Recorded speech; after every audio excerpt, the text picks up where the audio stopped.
Sheriffs of border communities from San Diego to Brownsville came to Austin last week to discuss what's next for border security. The meeting comes as law enforcement encounters at the southern border have plummeted in the first months of the second Trump administration.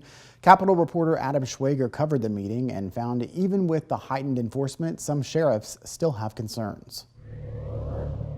Over the last 39 months of the Biden administration, law enforcement officers reported an average of 187,000 encounters at the southwest border per month. Now, flash forward to the first 2 months of the second Trump administration, that number has been slashed by 94%, only averaging a little over 11,000 per month. Zavala County Sheriff says it's changing his operations. Night and day, night and day. Eusebio Salinas Jr. has been the sheriff of Zavala County since 1997 and says the new administration has taken some of the burden off his department. You actually see Border Patrol working the fields, out looking for people. Back then, you couldn't get a Border Patrol agent to help you because they were always in the processing center. It's a shift Clint McDonald, the executive director of the Southwest Border Sheriff's Coalition, says is positive. The morale has gone through the roof, and they're out there doing their job again, and they are actually the heroes right now for securing that border.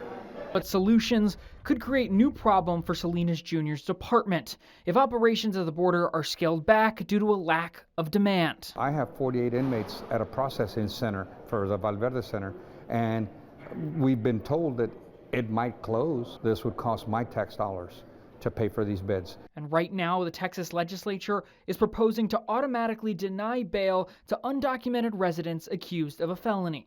If we had the bed space available, it would be beneficial. But since we don't have the bed space, where are we going to put these individuals? Salinas Jr. says he's talked to Abbott recently and has no plans on closing that detention facility. In Austin, I'm Adam Schwager. On Tuesday, Governor Greg Abbott spoke at the Southwest Border Sheriffs Association conference. He said that the state of Texas will continue to support their border security efforts financially. Abbott talked about the importance of local agencies that work in conjunction with Operation Lone Star, and he pledged $110 million in this budget, the same given out in the last budget.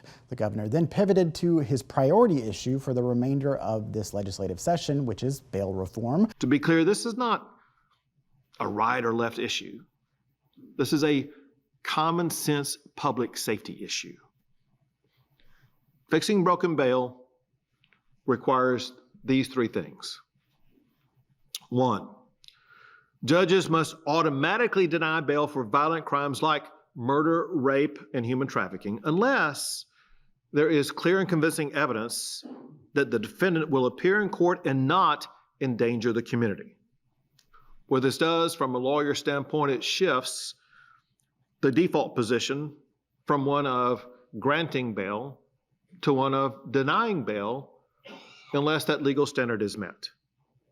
Second, judges who release violent criminals on easy bail must explain their decision to the public in writing. Third, before I go to third, I think the conclusion from that's obvious.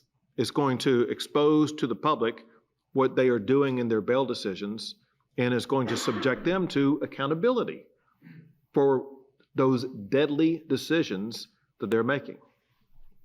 Third, prosecutors must have a right to appeal a judge's questionable bond or bail decision. That makes it obviously easier to get quicker judicial relief and to get the dangerous criminal off the streets. Governor Abbott acknowledged the measure would require a constitutional amendment. Bail reform proposals did pass the Senate with bipartisan support, but could face more opposition in the Texas House. Some Democrats raised concerns that denying bail because of an individual's immigration status violates the Constitution. The first candidate to join the campaign for Texas Attorney General is now the first candidate to drop out of the race. John Bash announced Wednesday that he was ending his campaign. In a post on social media, Bash wrote, "Our family had a health scare that threw into sharp focus how I should prioritize my time right now, and that is not running for office." Bash is known for his work as the former U.S. Attorney for the Western District of Texas. He also represents billionaire Elon Musk in an ongoing defamation case. With Bash out of the race, Texas State Senator Mays Middleton is the only person who has officially announced a run for Attorney General. Current AG Paxton is not running for re-election. He's currently challenging John Cornyn in the race for U.S. Senate. Texas senators approve a bill to clarify when a doctor can perform an abortion to protect a woman's health. But moments after that vote, senators moved to tighten the state's abortion ban. The women are being harmed, women are being hurt by these pills. The push to make it harder to receive abortion pills from outside Texas, and why that could lead to complicated legal challenges.